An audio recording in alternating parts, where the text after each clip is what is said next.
yours, waiting on the sexy flow. Come get it all, are you gonna make me yours? Waiting on the sexy flow. I'm trying not to think about. मैकी आई हुई थी। जब मुझे देखा तो बस देखती रह गई और बोली, अरे हुरैन, क्या हुआ तुझे? तू तो अच्छी भली गई थी। मैंने जवाब दिया, बाजी मुझे किसी डॉक्टर के पास ले चलो, तबीयत ठीक नहीं।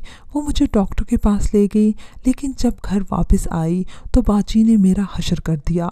मैं सोच भी ना सकती थी कि वो मेरे साथ इतना बुरा हाल करेंगी। मोहब्बत करने वाले इतने संगदिल भी हो सकते हैं। मारती जाती और पूछती जाती, सच बता बदबख्त, कौन तेरे पीछे लगा हुआ था जो तूने हम सब की इज्जत खाक में मिला दी? आखिर मुझे ज़ुबान खोलना पड़ी और मैंने बता दिया कि ये एजाज साहब हैं जिन्होंने मुझको डरा डरा कर मेरी ज़िंदगी तबाह कर दी है। खाला नसरीन को तो जैसे सकता हो गया।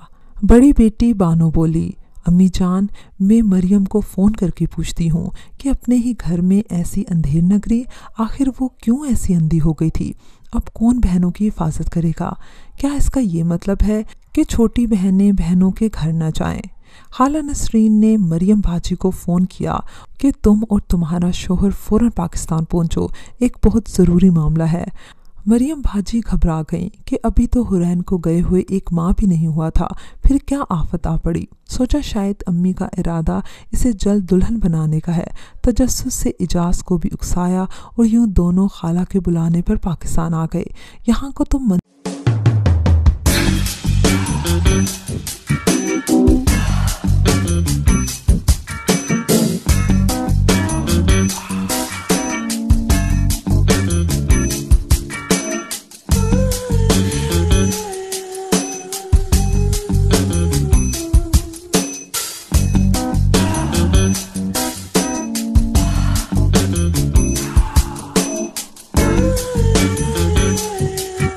ही और था। मरियम माँ का उतरा हुआ चेहरा देखकर रोने लगी। हर एक से पूछती, क्या हुआ? मुझसे क्या कसूर हुआ है कि किसी ने हंसकर मेरा इस्तकबाल नहीं किया? तभी बानो बाजी ने मरियम को वो बातें बताईं जिससे सुनकर वो बेहोश हो गई। खाला इल्ज़ाम दे रही थी कि तुम्हारे घर में ऐसा नाटक और तुम गाफिल ख्वाब खरगोश के मज़े लेती रही। इतना सुनना था कि मरियम बाजी ने मेरे बाल पकड़कर मुझे घसीटना शुरू कर दिया कि तूने मेरे घर में डाका डाला हो ना। टोकरी में मिली हुई लावारिस जाने किसका पाप थी और किसका गंदा खून हो। अपनों के रिश्ते की पहचान कहाँ से आती?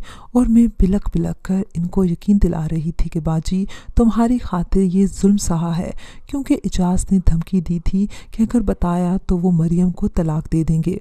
आखिर ये फ़ैसला हुआ कि मुझे किसी फलाही इदारे के सुपुर्द कर दिया जाए, क्योंकि मैं उम्मीद से थी और बदनामी से बचने की इसके सिवा और कोई सूरत ना थी। इस सारे मामले से बेखबर रेहान अपनी ड्यूटी पर लाहौर में था। जब इससे पता चला कि मुझ टोकरी वाली लावारिस को एक फलाही अदारे में दे दिया गया है तो इसने सर पीट लिया। घर वालों से झगड़ा किया कि वो घर छोड़कर चला गया। फिर बड़ी मुश्किलों से इसे खोज मिला कि मैं कहाँ हूँ। जब वो मुझे लेने आया, हस्पताल में मैं थी जहाँ मैंने एक मुर्दा बच्चे को जन्म दिया। इसने मुर्दा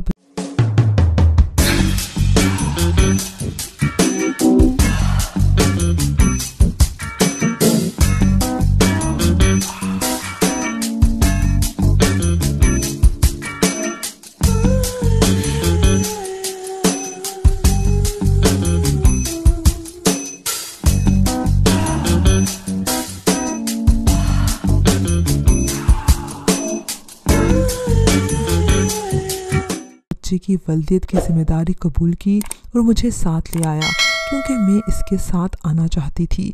हमारा निकाह फलाही इदारे के सरबराह ने पढ़ाया। वो मुझे घर ले जाने की बजाय लाहौर ले आया। ये तो इससे भी मालूम था कि मैं मस्जिद की दीवार के साए में रखी हुई टोकरी से मिलने वाली एक लावारिस बच्ची थी, जिसको इसकी खाला जरीन ने गोद ले लिया था। जब मैंने अपने इस अहवाल के बारे में इससे पूछा तो इसने तस्दीक की। तब मैं बड़ी हैरान हो गई, गोया जाने न जाने गुल ही न जाने, बाग तो सारा जाने है कि मुसादिक एक मैं ही थी जो इस हकीकत से नाआशना थी और सभी ये राज जानते थे।